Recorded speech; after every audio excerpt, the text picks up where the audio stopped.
car? Well, this was actually my grandmother's car. They bought brand new in 1951 in Bakersfield, where we're from.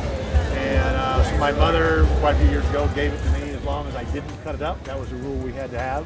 And so we decided to go with this kind of a look, just a mod style. Got a hold of Scott at Sic Chops. We dug it out of the barn in 2016 and had about an inch of dirt on it, and washed it off and started from there. Now, do you remember riding in this car as a kid? Oh yeah, oh yeah. I really remember following home. The big memory was one day we followed home from church, and my mom was chasing her mother in his car, and her grandma didn't know she was behind. We were behind her, and we were going 80 to 85 and couldn't catch her. So my grandmother had a lead foot. So this was done in her honor. Let's put it that way. Now, did that skip a generation, or did Mom get that same foot? No, my mom turned 100 in June, and she still drives a Cadillac XLR. And I remember she got the car back in 06, and in 08 she told me she thought it needed to go to the shop because at 120 it wanted to drift a little bit. She thought, because you had to blow the carbon out of it to keep it clean. Just cleaning it out. Cleaning out the carbs, yeah. So what you picked Scott and Sic Chops. I mean, that's a special car. How long did the process go? How any bumps? Smooth? Was it one of those things where it's such a great car, I had everything here, I just really had to put my spin on it?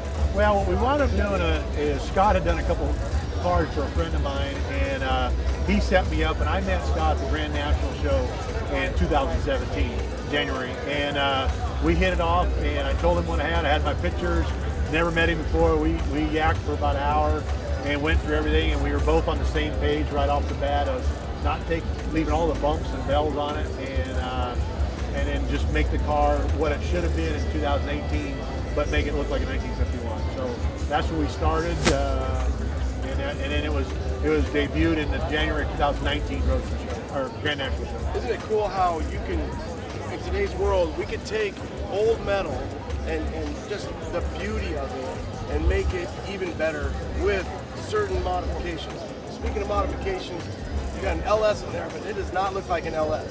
Yeah, no, we started with, decided to go with an LS3 by Don Hardey. It's a 416 cubic inch, 600 horse motor, and then had the valve covers made to make it look like an Oldsmobile. We used everything we could that was original in the engine bay, such as air cleaner, window washer, fluid glass, battery cover.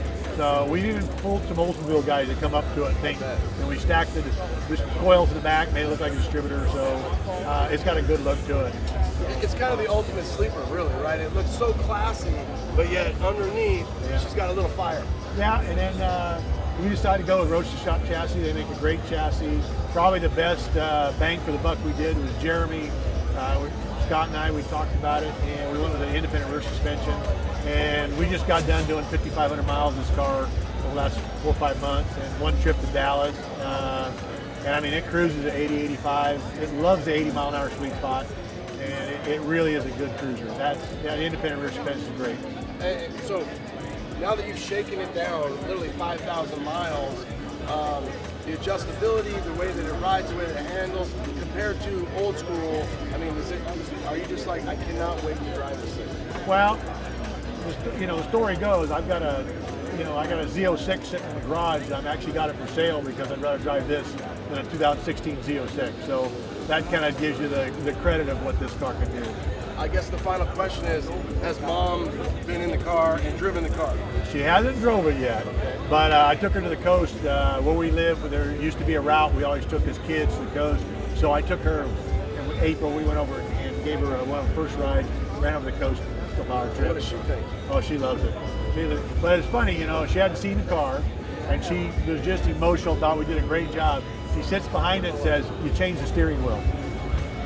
She knew. She knew. And all we did was shorten it. That's all we did. We changed the diameter of the wheel. I like that he said yet. She hasn't driven it yet. Yeah, it'll happen. Rodney from Bakersfield, thanks for taking time to hang out with us and talk to you about this legendary car. Do you have a name for this car? We call it Silvia, which is named after grandmother. Thank you. All right, thank you. Thanks, all right. guys. We'll do the little one spots real quick. That's good. Okay. I want to meet your mom. We need to do the spoof. Oh yeah, we'll do that. I'll do a lot better on the spoof. Then we need to have tell Scott. So we start bagging on who built it. He needs to come in. Oh yeah. Oh yeah. He's over there with Shorty.